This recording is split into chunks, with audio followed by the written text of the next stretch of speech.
Hi friends, welcome to our channel. ఈరోజు మనం కార్తీక దీపం సీరియల్ చెప్పుకుందాం. ఈ రోజు ఎపిసోడ్ చాలా బాగుందండి. సో వీడియో మొత్తం స్కిప్ చేయకుండా చూడండి. ఇక వీడియోకి అయితే వెళ్ళిపోదాం. శివనారాయణ జ్యోత్స్నపై చాలా కోపంతో వాటర్ గ్లాస్ని కింద పడేస్తాడు. ఆ గ్లాస్ కాస్త ముక్కలైపోతుంది. ఇక జ్యోత్స్నతో దీపకి సారీ చెప్పిస్తాడు శివనారాయణ. తర్వాత అందరూ కలిసి భోజనం చేస్తూ ఉంటారు. కానీ దీప మాత్రం ఆ పగిలిన గ్లాస్ ముక్కలు తీస్తూ ఉంటుంది. అప్పుడు దశరథ తర్వాత తీసులేమ్మా అంటాడు. కానీ దీప మాత్రం ఈ గ్లాసు మీరు కొన్నది, మీరు దీనికి ఆశ్రమించారు, కానీ ఈ గ్లాస్ పగిలింది అంటే ఈ గ్లాసు ముక్కలు క్షణం ఆలోచించకుండా గుచ్చుకుంటాయి. అందుకే వీటిని ఎక్కడ ఉంచాలో అక్కడే ఉంచాలి, వీటిని తీసి పారేయాలి అంటూ ఒక గ్లాస్ ముక్కలు తీస్తుంది. ఇండైరెక్ట్గా చూస్తే వార్నింగ్ ఇస్తుంది దీప. ఇక దీపకి తని వారసురాలు అని తెలిసిపోయిందో ఏమో అని చాలా డౌట్ పడుతుంది జ్యోత్స్న. తర్వాత శివనారాయణ కార్తిక్ని ఫోన్ ఎక్కడ పడితే అక్కడ పెట్టకు, నీ దగ్గర పెట్టుకో అంటాడు. ఇక కార్తిక్ అలాగే సార్, మీలాగే మీ మనసు కూడా చాలా పెద్దది అంటాడు. ఇక టైం అయిందని ఇద్దరు కలిసి ఇంటికైతే వెళ్ళిపోతారు. తర్వాత జ్యోత్స్న తాతకి సారీ చెప్తుంది. కానీ తాత మాత్రం చాలా కోపం చేశాడు. తర్వాత సుమిత్ర వదినకి ఎలా ఉందో ఏంటోనని చాలా బాధపడుతుంది. ఇది ఉంటే మరోవైపు కాశీని ఓ ఫైనాన్షియర్ వచ్చి తీసుకున్న డబ్బులు ఇవ్వమంటూ కాలర్ పట్టుకుంటాడు. ఇదంతా స్వప్న చూస్తుంది. ఇక ఫైనాన్షియర్ మరో 4 రోజుల్లో ఇవ్వకపోతే అప్పుడు చెప్తాను నీ సంగతి అంటాడు. కానీ కాశీ వాడు నన్ను మోసం చేశాడు, నేను తర్వాత ఇస్తాను అంటూ రిక్వెస్ట్ చేశాడు. కానీ అతను మాత్రం అస్సలు వినిపించుకోడు. ఈ లోపు నువ్వు ఎక్కడికైనా వెళ్ళిపోతే అప్పుడు చెప్తాను నీ సంగతి అంటూ కాశీకి వార్నింగ్ ఇచ్చి అతను అక్కడి నుండి అయితే వెళ్ళిపోతాడు. ఇక ఇదంతా స్వప్న చూసి ఏంటి ఇదంతా అంటూ కాశీని నిలదీస్తుంది. ఇక కాశీ, నేను నా ఫ్రెండ్కి 10 లక్షలకి షూరిటీ పెట్టాను, కానీ వాడేమో నన్ను మోసం చేసి దుబాయ్ వెళ్ళిపోయాడు. ఏం చేయాలో ఎలా తప్పించుకోవాలో నాకు అర్థం కావడం లేదు. అందుకే అత్తయ్య ఇక్కడ ఉండమంటే ఉన్నాను, కానీ వాడు ఒక రౌడీ, ఈ అడ్రస్ కూడా తెలుసుకుని ఇక్కడ కూడా వచ్చాడు అంటూ చాలా బాధపడతాడు కాశీ.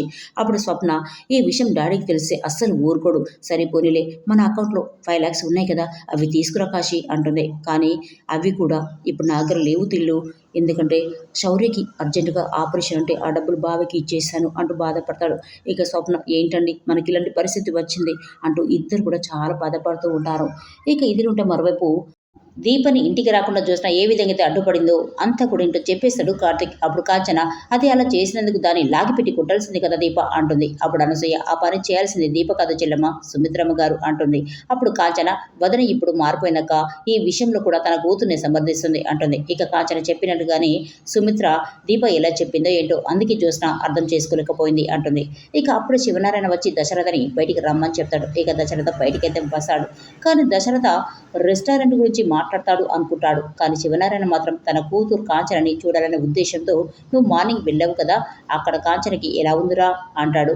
ఎందుకంటే కూతురంటే అంత ప్రేమ కాబట్టి.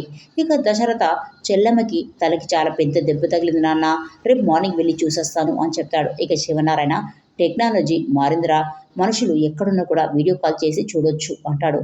ఇక దశరథ చాలా హ్యాపీగా ఫీల్ అవుతాడు. వెంటనే తన గదిలోకి వెళ్ళేసి ఫోన్ తీసుకొచ్చి కాంచనకి వీడియో కాల్ చేస్తాడు. ఇక కార్తిక్ మావిని ఆట పట్టించాలి అనుకొని, ఏంటి సార్ మాకు ఫోన్ చేశారు అంటాడు వెటికారంగా. ఇక దశరథ, నీకు కాదురా నా చెల్లికివ్వు అంటాడు. ఇక ఎలా ఉన్నావమ్మా, మందులు వేసుకున్నావా అంటాడు. నేను బాగానే ఉన్నాను, ఇంకా భోజనం చేయలేదన్నయ్య, చేశాక మందులు వేసుకుంటాను అని చెప్తుంది కాంచన. ఇక దశరథ ఫోన్ కాస్త నాన్న వైపు చూపిస్తాడు. అప్పుడు కాంచన నాన్నను చూసి చాలా హ్యాపీగా ఫీల్ అవుతుంది. ఎలా ఉన్నావు నాన్న అంటుంది. ఇక నాన్న మాత్రం నాకెందుకు చూపిస్తున్నావు అంటూ ఇంట్లోకైతే వెళ్ళిపోతాడు. ఎందుకంటే పైకి కోపంగా ఉంటాడు కాబట్టి. అప్పుడు కార్తిక్, మామయ్య నిజం చెప్పు, నీతో ఈ ఫోన్ ఎవరు చేయించారు అంటాడు. ఇక దశరథ, నాన్నే చేయించారా అని చెప్తాడు. ఇక కార్తిక్, కూతురు మీద తాతకి చాలా ప్రేమ ఉంది మామయ్య అంటాడు. ఇక దశరథ, నిజమేరా, ఈరోజు ఫోన్లో చూశాడు, రేపు అందరం కలుస్తాంరా అని చెప్పేసి కాల్ కట్ చేస్తాడు దశరథ. ఇదంతా కూడా పారిజాతం చూసి చాలా కోపంగా జ్యోత్స్న దగ్గరికి అయితే వెళ్ళిపోతుంది. తర్వాత దీప, అత్తయ్య ఈరోజు వీడియోలో మిమ్మల్ని చూశారు, రేపు నీకోసమే వస్తారు, ఎంతైనా కూతురువి కదా, ఆ ప్రేమ తాతయ్య గారిని నీ వరకు రప్పిస్తుంది అత్తయ్య అంటుంది. ఇక ఆ మాటకి కాంచన చాలా హ్యాపీగా ఫీల్ అవుతుంది. చాలా మంచి మాట చెప్పావమ్మా అంటుంది. తర్వాత అందరూ కలిసి భోజనం చేసే ఉంటారు. ఇక అప్పుడు కార్తిక్, అమ్మకి నేనే తినిపిస్తాను అని చెప్తాడు. ఇక కాంచన, నేనే తింటానురా అంటుంది. అప్పుడు కార్తిక్, అమ్మ నాకు బాగాలేనప్పుడు నువ్వే కదా తినిపించావు, మరి నీకు బాగోలేకపోతే నేను తినిపించానా, అయినా నువ్వు నాకు పెద్ద కూతురువి అని చెప్తాడు. ఇక ఈ మాటకి కాంచన చాలా హ్యాపీగా ఫీల్ అవుతుంది. అప్పుడే శౌర్య వచ్చి, నానమ్మ నీకు పెద్ద కూతురు అయితే మరి నేను అంటుంది. అప్పుడు కార్తిక్, నువ్వు నా చిన్న కూతురు బంగారం అంటాడు. ఇక అమ్మకి భార్యకి ఇటు కూతురికి చాలా ప్రేమగా గోరుముద్దలు తినిపిస్తూ ఉంటాడు కార్తిక్. అది చూసిన ఆనందంతో మురిసిపోతుంది అనసూయ. వీళ్ళ ఆనందానికి దిష్టి తగలకూడదు అని గట్టిగానే అనుకుంటుంది. ఇదిలోంటే మరోవైపు స్వప్న కాశీ మోసపోయిన ఆ 10 లక్షల మ్యాటర్ గురించి వాళ్ళ అమ్మకైతే చెప్తుంది. అప్పుడు కావేరి, నువ్వేం టెన్షన్ పడకు, నా అకౌంట్లో కొన్ని డబ్బులున్నాయి, నేను నీకు చెక్ రాసిస్తాను, మీ నాన్నకి తెలియకుండా డ్రా చేసుకో అంటూ ధైర్యం అయితే చెప్తుంది. కానీ ఇంట్లో పెట్టిన లాకర్ కీస్ మాత్రం కనిపించవు. ఎందుకంటే శ్రీధర్ మాయం చేశాడు కాబట్టి. ఇక వెంటనే కావేరి బయటికి వచ్చి లాకర్ కీస్ ఎక్కడ పెట్టావు అంటుంది. ఇక నేనే తీశాను అని చెప్తాడు శ్రీధర్. ఇక ఇవ్వమని చెప్తే శ్రీధర్ ఇవ్వనని మొండికేశాడు. అప్పుడు కావేరి అల్లుడు చేసిన పని గురించి చెప్తుంది. ఎందుకంటే మన అల్లుడు మోసపోయాడు, మన అల్లుడిని సేవ్ చేయకపోతే మన పరువే పోతుంది అని చెప్తుంది. కానీ శ్రీధర్ మాత్రం తన మాటలతో స్వప్నని చాలా బాధ పెడతాడు. ఇక స్వప్న మీరిచ్చిన కూడా మీ డబ్బులు మేము తీసుకోం అంటూ కోపంగా తన రూమ్లోకి అయితే వెళ్ళిపోతుంది. ఏదేమైనా దీప ఇచ్చిన షాక్కి చూసిన మైండ్ బ్లాంక్ అయిపోయిందండి. మరి ఈ వీడియో మీకు నచ్చినట్లయితే ప్లీజ్ సబ్స్క్రైబ్ చేయడం మర్చిపోకూడదు. Thanks for watching.